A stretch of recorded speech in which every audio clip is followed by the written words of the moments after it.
सभी मित्रों को मेरा प्रणाम। स्वागत करती हूँ आनापानसति योग ध्यान में।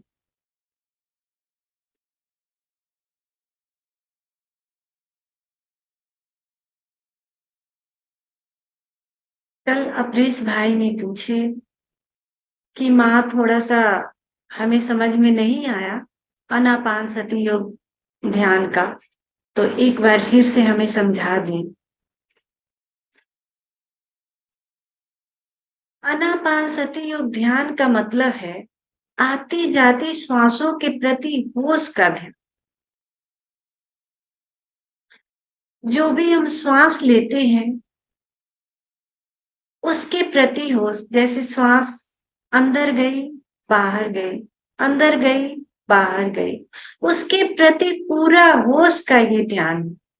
ये ध्यान भगवान बुद्ध का बहुत ही प्रचलित ध्यान है। ओशो ने इसको थोड़ा सा अपना रंग रूप दिए।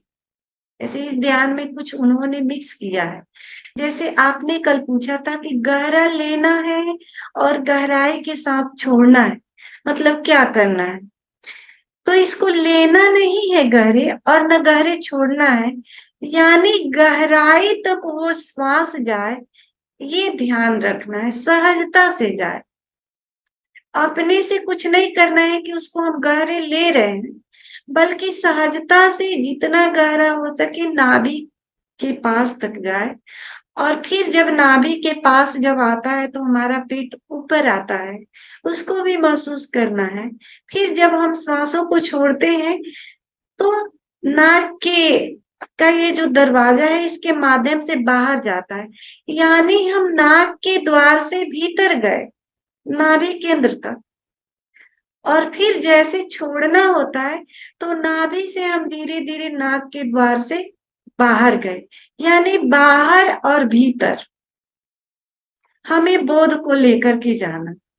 जैसे श्वास हम लेते हैं और नाभि केंद्र तक जाता है तो नाक के माध्यम से हम भीतर गए और फिर भीतर से हम नाक के माध्यम से हम बाहर गए।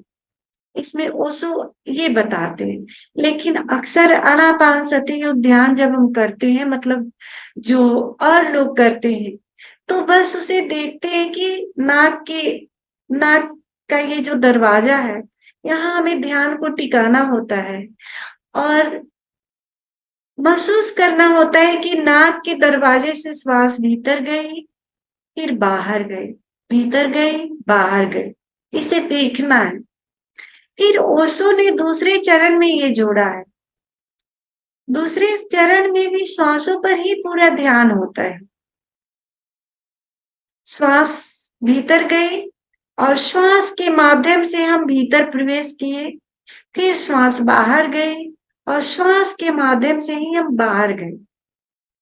और फिर ओशो ने इसमें बताया है कि सर्व स्वीकार का भाव भी रखना है। जैसे अब आप घर में मेडिटेशन कर रहे हैं तो जैसे अगर कोई घर में बच्चे हैं हल्ला करते हैं तो हमें लगता है कि ध्यान में बाधा हो रही है, डिस्टर्ब हो रहा है। तो इसको बाधा के तरह नहीं लेना है, बल्कि इसको स्वीकार करना है कि आवाज आई, हमें कोई डिस्टर्ब नहीं पहुंचाई, कानों को टकराई और फिर वापस चली गई, हम इससे कोई डिस्टर्ब नहीं। अब जैसे आपकी वाइफ होंगी, घर में खाना बना रही होंगी, तो हो सकता है बर्तन की आवाज आए या कोई बाहर में जोर जोर से आवाज करता हो, चिल्लाता हो, तो हो सकता है कि वो आवाजें भी आपको लगता होगा कि मैं ध्यान कर रहा हूं तो डिस्टर्ब कर रहा है। तो ओशो यहाँ बताते हैं कि जो भी बाहरी आवाज है या जो भी बाहरी घटनाएं हैं, उससे हमें डिस्टर्ब नहीं होना है, बल्कि उस उन आवाजों के बाद हमारा ध्यान और गहरे हो जाना चाहिए। क्योंकि आवाज आई, कानों को टकराई और वापस चली गई, फिर उसके बाद जो शून्यता घटित होता है वो और ध्यान को हमारे गहरा देता है। कि आधी रात हो और चारों तरफ सन्नाटा हो और आप मेडिटेशन कर रहे हो और कोई गाड़ी उसी समय गुजर रही है, हॉर्न देते हुए। फिर एकदम से शोर हुआ, और जैसे वो गाड़ी चली जाती है तो वो जो हॉर्न की आवाज है बंद हो जाती है, और शोर भी बंद हो जाता है। तो क्या होता है, वो जो शून्यता है और भी गहरे हो जाता है। कुछ भी अगर हमारे इर्द गिर्द घटित हो रहा है तो उससे हमें डिस्टर्ब नहीं होना है, बल्कि उसे हमें स्वीकार करना है। उन आवाजों को भी हमें स्वीकार करना है। उसके साथ साथ पूरा ध्यान हमारा श्वासों पर हो। श्वासों को फिर भूलना नहीं, श्वास के प्रति होश रखना है, सजगता रखना है। और बाहर की आवाजों के प्रति भी हमें सजगता रखना है, यानी उसे स्वीकार भाव से स्वीकार भी करना है। फिर तीसरे चरण में ओशो बताते हैं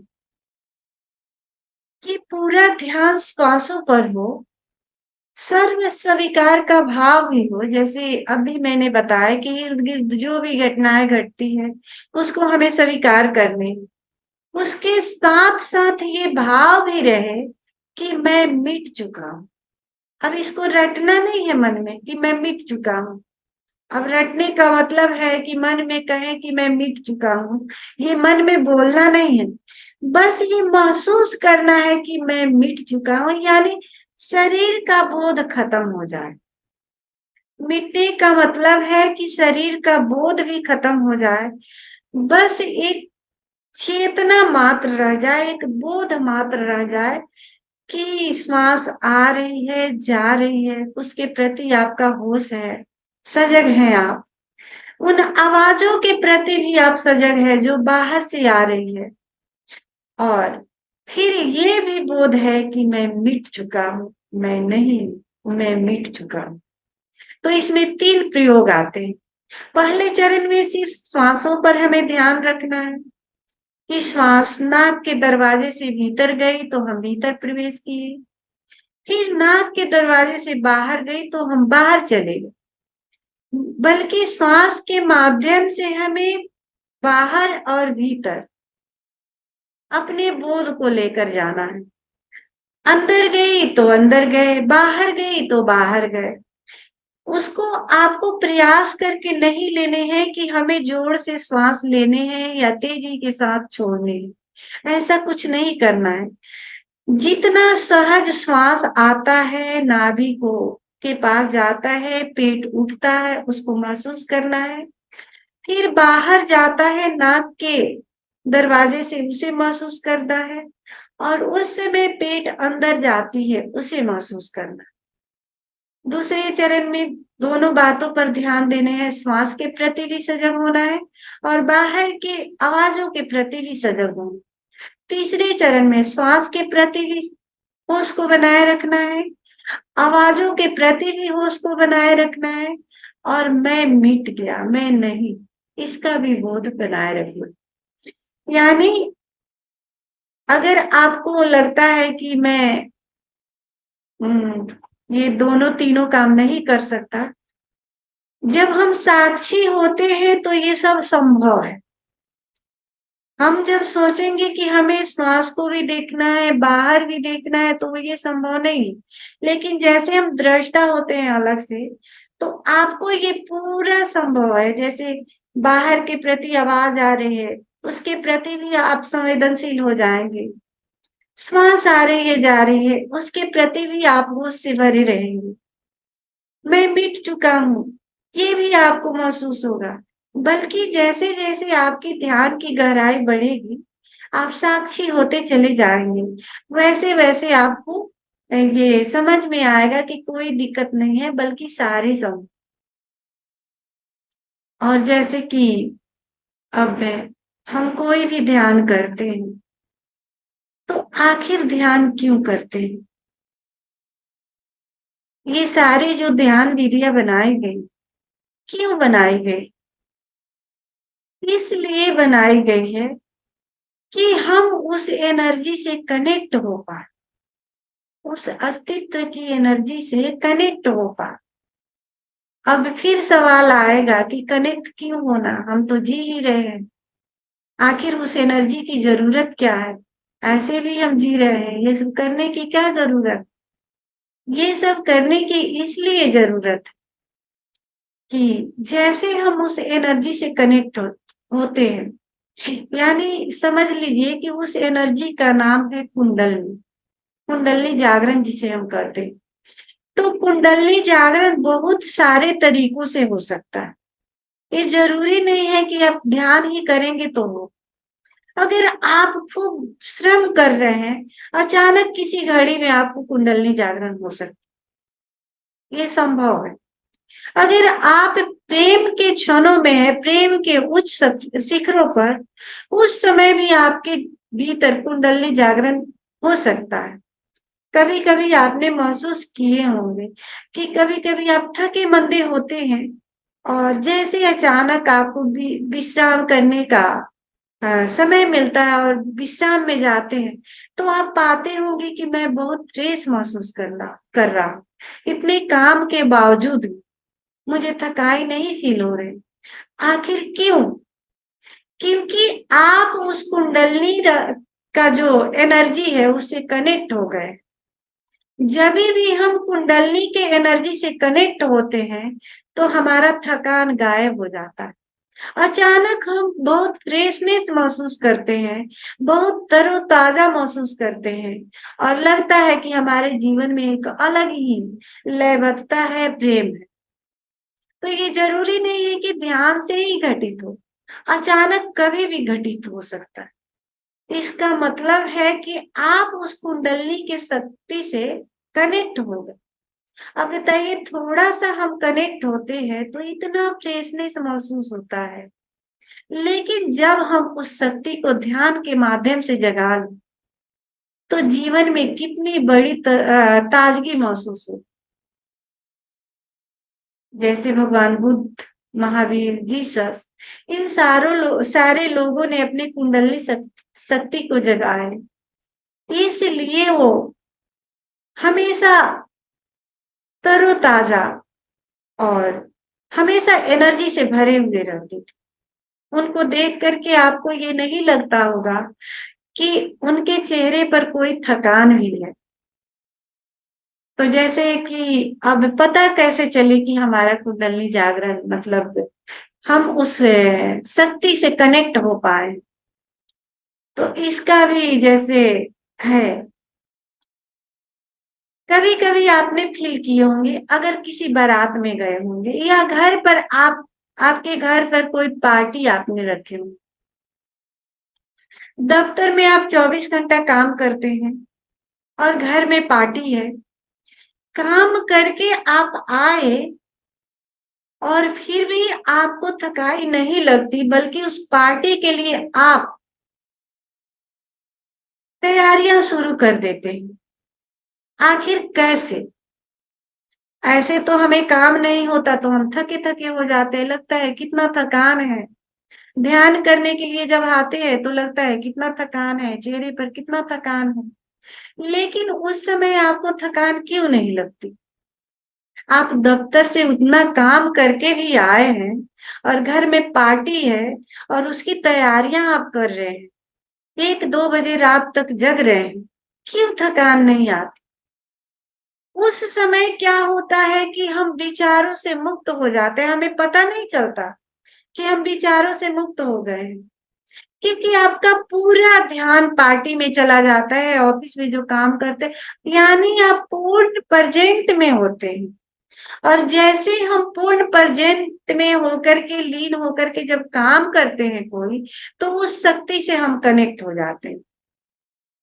और जैसे ही हमारा उस शक्ति के साथ कनेक्शन जुड़ता है, जिसे हम कुंडली जागरण कहते हैं, फिर हमारा सारा शरीर का थकान दूर हो जाता है। फिर हम थके थके नहीं होते, बहुत फ्रेशनेस महसूस करते हैं स्वयं। और ऐसे आपने कभी महसूस किए होंगे कि आपको कोई काम धाम नहीं है, बेड पर लेटे हैं और फिर भी आपको लगता है मैं फ्रेश नहीं हूँ, आलस्य है, निद्रा है शरीर में। आखिर क्यों? जबकि आपने कोई काम नहीं किया है, फिर भी क्यों? क्योंकि आप विचारों में ज्यादा खोए हुए हैं, आप प्रेजेंट में नहीं है। और विचारों में हम जितना फ्यूचर और पास्ट में खोते रहते हैं, तो क्या होता है कि हम उस शक्ति से दूर हो जाते हैं। जितना हम प्रेजेंट में होते हैं अभी यही इसी पल में, उतना हम शक्ति से कनेक्ट हो पाते हैं। जितना हम पास्ट और फ्यूचर में होते हैं, उतना उस शक्ति से दूर होते चले जाते हैं। इसलिए हमें आलस्य पकड़ता है, निद्रा पकड़ती है, तंद्रा पकड़ता है। ऐसा लगता है कि हम थके थके से हैं, हमारे भीतर कोई एनर्जी नहीं है। लेकिन जैसे आप प्रेजेंट में होते हैं, जैसे अभी हमने एग्जांपल दिया कि पार्टी घर में है और आपको बहुत सारा काम करना है, आपका मन प्रेजेंट में हो जाता है कि हमें इतना सारा काम करना है।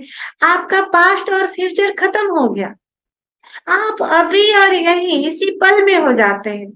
तो कितना भी भारी काम क्यों नहीं करते हो, आप उस एनर्जी से जुड़ जाते हैं। और जैसे उस एनर्जी से आप जुड़े, फिर आपकी सारी थकान मिट जाती। तो इसलिए ध्यान जरूरी है। ध्यान हम इसलिए करते हैं कि हम पास्ट और फ्यूचर में नहीं, बल्कि अभी यही इसी पल जीते। और जैसे हम इसी पल में जीते हैं, हम उस एनर्जी से कनेक्ट हो जाते हैं। और जैसे कनेक्ट होते हैं, फिर हम में वो शक्ति आने लगती है कि हम पहाड़ भी उठा सकते हैं। इतना एनर्जी आ जाती। और विचारों में खोए रहेंगे, फिर शक्ति लॉस होती है। तो अभी जैसा कि हमने बताया कि ये एनर्जी, इस एनर्जी से हम किसी भी तरीके से हम कनेक्ट हो सकते हैं। गुरुजी ने भी इस पर बहुत काम किया है। वो हर उपाय अपनाता था अपने शिष्यों के साथ, हर उपाय, ताकि उस एनर्जी से उसको कनेक्ट करा सके, उस एनर्जी का फीलिंग करा सके। तो जो भी लगता था, काम के माध्यम से, डांस के माध्यम से, उसे जैसा लगता था वो करता था, ताकि वो उस एनर्जी के बारे में वो समझ पाए व्यक्ति। तो जरूरी नहीं है कि ध्यान से ही हम कनेक्ट हो। हम कभी कभी प्रेम के इतने ऊंचाई पर होते हैं, तो उस कुंडली शक्ति से हम कनेक्ट हो जाते हैं। कभी कभी क्रोध में भी हम कनेक्ट हो पाते हैं।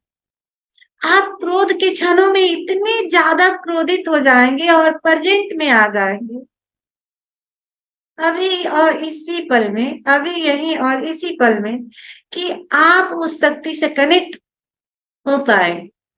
तो क्रोध के क्षणों में भी हम कनेक्ट हो सकते हैं, ऐसा नहीं कि ध्यान के क्षणों में ही होना। लेकिन अभी यही इसी पल में इशारा किया गया है।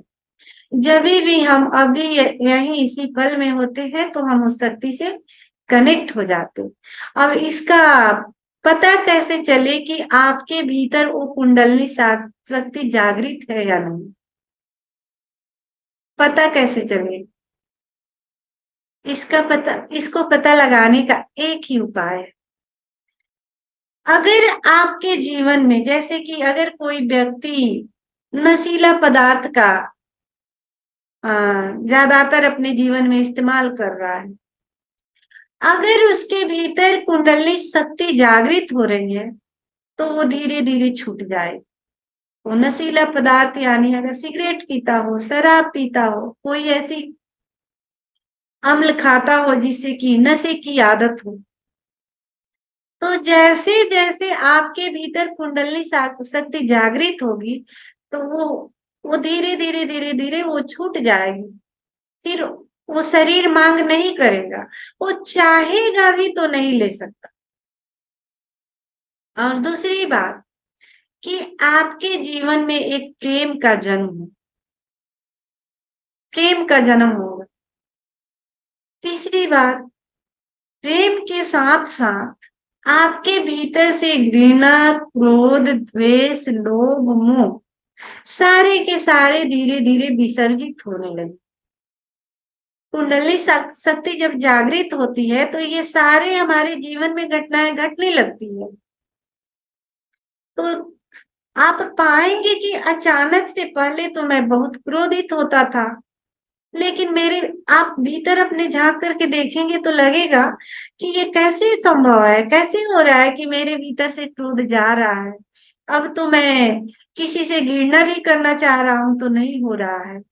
और मेरे भीतर जो लोभ था कि ये पालू वो पालू, जो चाहना था वो भी खत्म होते जा रहा है। ये कैसे हो रहा है? इसलिए हो रहा है कि आप कुंडली शक्ति जो आपके भीतर जग रही है उसके प्रभाव में, और जितने मात्रा में वो जगना शुरू हो उतनी मात्रा में आप धीरे धीरे इन सारी चीजों से मुक्त होते चले जाए। और कहते हैं ना कि जैसे जैसे वो कुंडली जागरण का जो विस्फोट होता है बड़ा मात्रा में,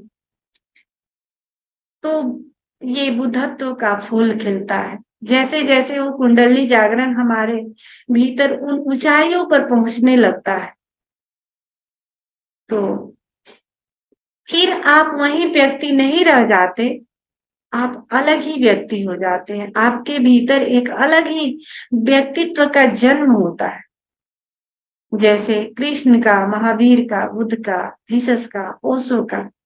ऐसे आपके भीतर एक व्यक्तित्व का जन्म हो। फिर आपके चलने में, बोलने में, बैठने में, सोने में एक लयबद्धता हो, एक शून्यता घटित हो।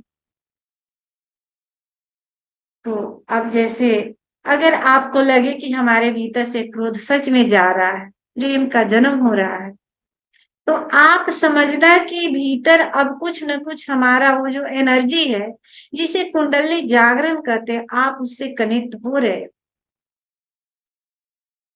नहीं तो नहीं होता, ये संभव ही नहीं है। अगर कुंडली जागरण हो और हमारे भीतर क्रोध हो, या हम लोगों के लिए नफरत घृणा लेकर के अपने मन में चलते रहे, ये हो ही नहीं सकता है। जैसे जैसे उस एनर्जी से आप कनेक्ट होते जाएंगे वैसे वैसे आप पाएंगे कि ये सब खत्म होते जा रहा है। तो इसलिए ध्यान जरूरी। और ध्यान अगर हम नहीं करते हैं तो क्या होता है कि जो भी मतलब हमारे भीतर चेंजिंग हो रहे होते हैं वो फिर खत्म हो जाते हैं, धीरे धीरे धीरे धीरे वो खत्म हो जाते हैं। फिर आप उसी अवस्था में आ जाते हैं, उसी दुनिया में जहाँ क्रोध होता है, द्वेष होता है, नफरत होता है, लालच होता है। फिर आप उसी दुनिया से कनेक्ट होने लगते। इसलिए ध्यान जरूरी। ये जरूरी नहीं कि हम बुद्धत्व को उपलब्ध हो, इनलाइटेड हो जाए, जरूरी नहीं है।